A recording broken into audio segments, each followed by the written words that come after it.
जय हिंद। आज की इस वीडियो में देखेंगे कि आप इंटर में नामांकन के लिए ऑफलाइन या ऑनलाइन कैसे फॉर्म भरेंगे। सारी जानकारी देने वाला हूं आज की इस वीडियो में।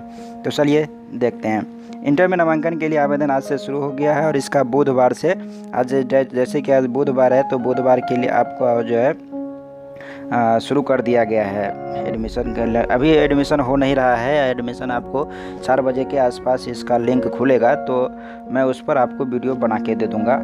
जैसे कि आप देख रहे हैं, आगे जानते हैं कि इसमें जो इस बार जो एडमिशन होगा उसके लिए कितना सीट है। तो अभी आप देख लीजिए कि यहाँ आप जो आवेदन करेंगे तो आवेदन 17 जुलाई तक के लिए किया जाएगा। बिहार बोर्ड की माने तो तीनों संख्याएं मिलाकर 16,53,592 सीटों पर नामांकन किया जाएगा। जैसे तीनों संकाय के लिए जो है आपको कितना सीट है, 16,57,53,592 सीट है। इसमें आपको विषयवार अगर जानकारी दे दूँ तो साइंस के लिए सबसे पहले 8 के लिए जो कला संकाय के लिए जो है तो 7,05,000 है, 5,012 सीट है। वही विज्ञान संकाय के लिए मतलब साइंस के लिए बात करूं तो आपको 75,400 सीट है। वही वाणिज्य संकाय कॉमर्स की बात करें तो 28,180 सीट है। इसके अलावा आप लोग जो जानते हैं कि 3 सीट है, लेकिन कृषि का भी सीट है और कृषि के लिए 1500 सीट 20 सीटों पर आपका नामांकन होना है। ठीक है, 1520 सीटें इसके लिए आपको कृषि के लिए आवेदन होना है। आपको बता दूं कि पहले 2019 में जो फॉर्म भराया था उससे 2020 में जो है 87,780 सीट बढ़ी है। ठीक है, 2019 में 15,65,812 सीटों पर ही नामांकन हुआ था, जबकि 2020 में आपको 87,000 अधिक सीटें हैं। इस बार के नामांकन के लिए सीटों की संख्या बिहार बोर्ड ने जो है बढ़ाई है। ठीक है, आप अपने मनचाहे स्कूल और कॉलेज में दाखिला ले पाएंगे। मतलब आपका जो स्कूल है उस स्कूल में अभी आप एडमिशन करा सकते हैं। अगर आप कॉलेज में जाना चाहते हैं कहीं दूसरे कॉलेज तो आप उसमें भी अपना एडमिशन करा सकते हैं। ठीक है, इस आवेदन फॉर्म भरने के लिए बोर्ड ने 4,089 वसुधा केंद्र बनाए गए हैं। ये वसुधा केंद्र क्या है आप लोग नहीं जानते हैं ना, तो इसके लिए मैं आगे वीडियो में बताया हुआ हूँ कि कैसे आपको वहाँ पर फॉर्म भरना है। निबंधन कार्यालय में आवेदन भी कर सकते हैं। छात्र चाहे तो खुद ऑनलाइन फॉर्म भी भर सकते हैं। ऑनलाइन फॉर्म में आपको पहले बता दिया हूँ कि इसका वीडियो में जैसे ही शुरू होगा ऑनलाइन फॉर्म भराना तो मैं उसका वीडियो भी आपको दे दूँगा। तो आइए जानते हैं कि अब आपको ऑनलाइन वसुधा केंद्र में जो आप ऑफलाइन फॉर्म भरेंगे तो क्या इसके लिए आपको क्या करना होगा। तो इसके लिए आपको अपने क्रोम ब्राउज़र को ओपन कर लीजिए। जैसे कि मैं यहाँ पर अपना क्रोम ब्राउज़र जो है ओपन कर रहा हूँ। क्रोम ब्राउज़र जैसे ही मैं ओपन करता हूँ और क्रोम ब्राउज़र को ओपन करने के बाद आपको सर्च करना है। सर्च आप वहाँ पर सर्च करिए OFSS बिहार। OFSS बिहार आप सर्च कर लीजिए। आप जब सर्च करेंगे तो आपको एक पेज खुलेगा। उस पेज में आप सिंपल सा सबसे पहले लिंक पर जो जाएंगे तो उस पर पहला लिंक पर आप जाइए और पहला लिंक पर जो देख रहे हैं वहाँ पर है उस पर आप क्लिक कर दीजिए। जैसे ही आप उस पर क्लिक कर देंगे तो यहाँ पर बिहार बोर्ड का ऑफिशियल वेबसाइट जो ओपन हो जाएगा और इसमें ओपन होने के बाद आपको दिख रहा है ऑफलाइन फॉर्म दिख रहा है आपको। वो सिंपल सा उस पर ऑफलाइन फॉर्म पर आप क्या कर दीजिए, क्लिक कर दीजिए। क्लिक कर जब करेंगे तो आपको 4 प्रकार का फॉर्म दिख रहा है। वो जो पहला वाला जो फॉर्म दिख रहा है जिसमें लिखा हुआ है सहज फॉर्म 5 फॉर BSB स्टूडेंट, इसमें जो बिहार बोर्ड के छात्र है वही इसका फॉर्म भरेंगे। दूसरा जो है 6 नंबर 6 फॉर जो नॉन BSB स्टूडेंट लिखा है उसमें जो बिहार बोर्ड के छात्र नहीं हैं वो उसका फॉर्म भरेंगे। जो जैसे कि जो CBSE बोर्ड के ICSE बोर्ड के वो सब का जो छात्र फॉर्म भरेंगे। उसके बाद 7 और 8 जो अपना अच्छी तरह से पढ़ लीजिएगा। उसके बाद मैं फॉर्म पर 5 नंबर फॉर्म जो बिहार बोर्ड के छात्र है उसके लिए 5 नंबर फॉर्म पर जैसे आप क्लिक करेंगे तो आपको एक फॉर्म खुल करके आएगा।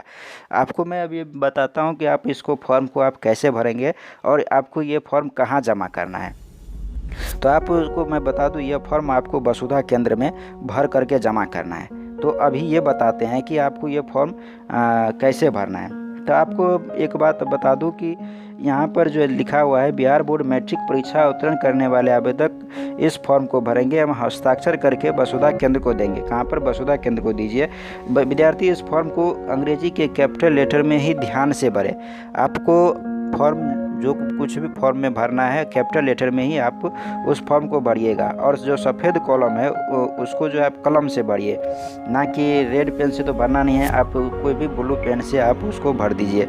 जैसे कि यहाँ पर आपको जो भरना है कि आप किस के मैट्रिक उत्तीर्ण है और किस स्कूल से है, तो किस मैट्रिक पास उत्तीर्ण किए हैं, तो उसके लिए ये है। सबसे पहले आपको बता दूं कि आपने कौन सी परीक्षा पास की, या तो एनुअल होता है, एगो पूरक होता है। तो आप एनुअल है तो आप वहाँ पर एनुअल लिखे उस खाने पर, और आप पूरक है, पूरक मतलब कंपार्टमेंटल से एग्ज़ाम पास किया है तो आप वहाँ पर पूरक लिख लीजिए, ठीक है। उसके बाद आप अपना जन्म तिथि यहाँ पर लिखिए। जन्म तिथि में आपको बता दूँ डेट है, मंथ है और वो ईयर है, मतलब आप जो आपका जन्मदिन है उसमें आपको वो भरना है। उसके बाद आप अपना रोल नंबर भरिए, ठीक है। उसके बाद अपना रोल कोड भरिए, और उसके बाद आप अपना नाम भरिए।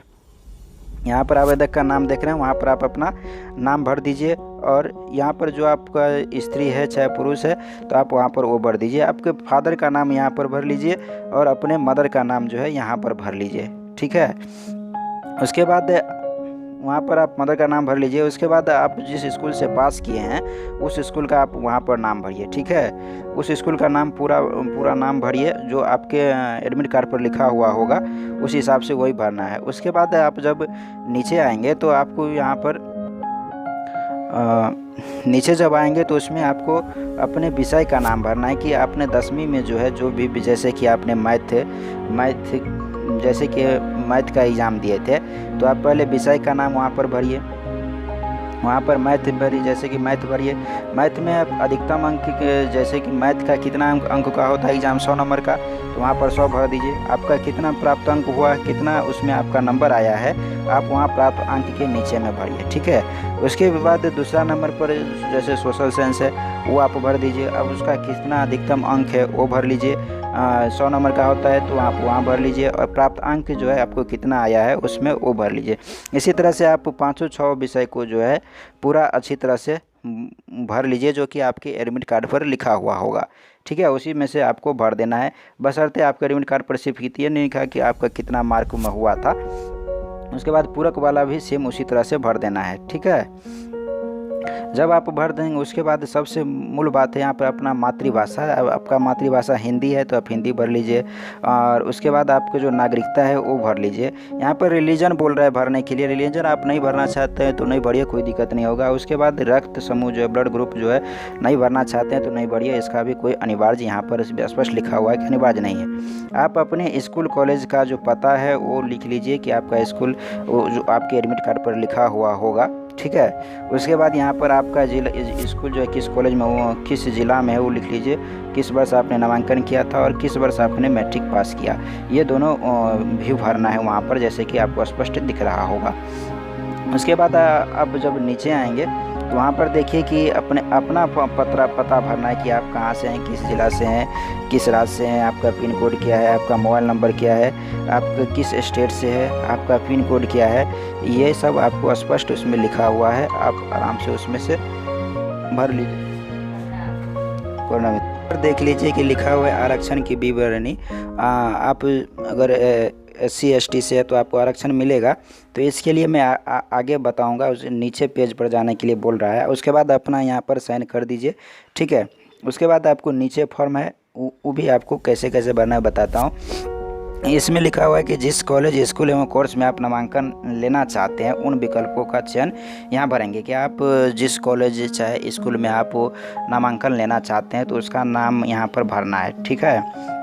आपको जो भी मन हो आप उस कॉलेज में आप एडमिशन ले सकते हैं जो आपके घर के नज़दीक हो, चाहे जो जिसमें अच्छा मार्क आ रहा हो, जिसमें प्रैक्टिकल का मार्क अच्छा दे रहा हो, उस हिसाब से आप अपना पता कर लीजिए कि किस कॉलेज में अच्छा है, आपका किस कॉलेज में जान पहचान है। आपका तो प्रैक्टिकल भी चाहिए तो आप उसी कॉलेज में आप अपना एडमिशन ले सकते हैं। आप अपना नंबर के आधार पर भी जांच कर लीजिए कि आपका नंबर कितना है। जैसे कि आपका नंबर अगर कम है तो आपको अच्छे कॉलेज में एडमिशन नहीं हो पाएगा, क्योंकि वहाँ पर अधिक छात्र जाते हैं। जो उसमें तो बिहार बोर्ड का छात्र जाता ही है, बाकी CBSE बोर्ड का भी छात्र जाता है। तो इस हिसाब से आप अपना कॉलेज चाहे स्कूल का जो है चयन कर लीजिए। इसमें सबसे जो कॉलेज आपको चयन करेंगे उसमें पहला विकल्प पर जो कॉलेज का नाम लिख लीजिए। जिस कॉलेज में आप दाखिला लेना चाहते हैं वहाँ पर आप अपना नाम लिख लीजिए। उसके बाद कॉलेज या स्कूल का नाम लिख लीजिए, और उसके बाद संकाय जो आप किस विषय में लेना चाहते हैं, आर्ट में कि कॉमर्स में कि कृषि में कि साइंस में, आप वो वहाँ पर लिख लीजिए। इसी तरह से सेकंड में भी इस तरह से आप 20 कॉलेज का अधिकतम कर सकते हैं, और 5 कॉलेज, सबसे कम 10 कॉलेज तक आप चूज कर सकते हैं। ठीक है। उसके बाद यहाँ पर आप देख रहे हैं आरक्षण की विवरणी लिखा हुआ है। आरक्षण से संबंधित विवरण देने से पहले यह जांच कर ले कि दी गई विवरणी सही है अन्यथा गलत। मतलब आपका आरक्षण का जो विवरण देंगे तो उससे पहले आप जांच कर लीजिए कि आप आरक्षण के लिए लायक है कि नहीं है। आपको आरक्षण जो आप देंगे, इसके लिए आपको अनुमंडल पदाधिकारी चाहे अंचलाधिकारी के द्वारा जो आपको जाति प्रमाण पत्र निर्गत किया गया है, आप वो लगाएंगे। ठीक है। ये अभी नहीं लगेगा, आपको स्कूल जब आप एडमिशन लेंगे तब आपको ये सब लगाना पड़ेगा। ठीक है।